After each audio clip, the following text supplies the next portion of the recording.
30 second में बंद होगा, ऑटोमेटिक बंद होईल ती. Powerful machine. ठीक आहे, चलो करू. हाय, मी मानसी. तर काही दिवसांवरच आलेला आहे किंवा कृष्णांचा बर्थडे आणि त्यांना काहीतरी स्पेशल सरप्राईज हे मला द्यायचंच आहे. मुलं रील्स बघतात आणि ज्याचा बर्थडे असतो त्याला तितके गिफ्ट्स दिले जातात. या रील्स त्यांनी बऱ्याचदा पाहिल्या होत्या आणि त्या रील्स बघितल्या की त्या खूप हॅप्पी व्हायच्या. वाव, किती छान, किती सारे गिफ्ट्स.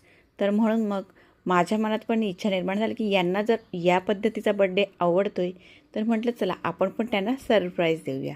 तर त्यांना मी ते सरप्राईज द्यायचं ठरवलं. मग त्यासाठी त्यांचा 7 बर्थडे होता, तर मला 6 बर्थडे गिफ्ट मला द्यायचे होते आणि 7वा हा केक असणार होता. तोही त्यांच्यासाठी सरप्राईज असणार होता. आमच्याकडे लिमिटेडच गिफ्ट हाऊस आहे. तिथे नॉवेल्टीमध्ये मी गेली, खूप फिरली, पण मला काही आवडीचे गिफ्ट्स असे मिळालेच नाही. मग त्यानंतर 1-2 न्यू झालेले आहेत. मग तिथे मला किचन सेट वगैरे मिळून गेले. मुलींना खूप इंटरेस्ट असतो, मग मी ते परचेस केले. पहिल्या बड्डेपासून मी असे थीम बड्डे करते. तर मला फॅब्रिक असं नीट असं मिळत पण नव्हतं, त्याच्यामुळे मी रेडी फ्रॉकमध्येच बघितलं, जी मिळेल त्यानुसार मग थीम करूयात असं ठरलं. तर म्हटलं चला 2 इथे सेम फ्रॉक मिळाल्यात तर घेऊन टाकूयात. मग इथे मी फ्रॉक घेतले आणि या सगळ्या गोष्टी मी त्या स्कूलला गेल्यावर करत होती. इथे ती मामी आहे, बँकेत मामी आहे.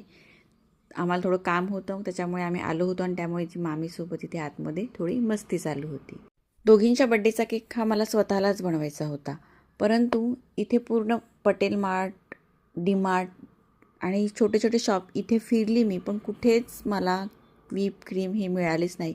आणि जिथे एक ठिकाणी कधीतरी मिळते त्यांच्याकडे पण अवेलेबल नव्हती. त्याच्यामुळे माझा थोडा मूड ऑफ झाला इथे, ती भेटलीच नाही मला. मग इथे त्यांना BTS काय बिस्किट हवे होते, खूप दिवसापासून चाललं होतं ते BTSवाले बिस्किट, ओरिओवाले ते घ्यायचे होते. मग ते त्यांना घेतले, त्याच्यामुळे त्या खुश होत्या.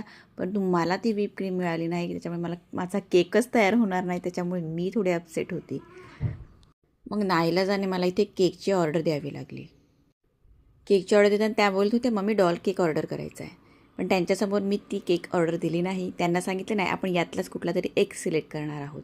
मग तिने सांगितलं मम्मी व्हाईटवाला घेऊयात, तो आतमध्ये चॉकलेटवालाच घेतो. म्हटलं ठीक आहे. मग सेम तसाच तिला सांगितलं, ऑर्डर केलं आहे. त्यानंतर इथे रियांशचा बड्डे होता. मग त्या दोघींना इथे बड्डे पार्टीला सोडलं होतं. स्वतःकडे किती खेळणे असले तरी पण मुलं दुसरीकडे गेली की दुसऱ्याच्या खेळण्यांमध्येच त्यांना जास्त इंटरेस्ट असतो. नेक्स्ट ब्लॉगमध्ये तुम्ही नक्की बघा आमचं सेलिब्रेशन आणि सरप्राईज कसं वाटतं ते.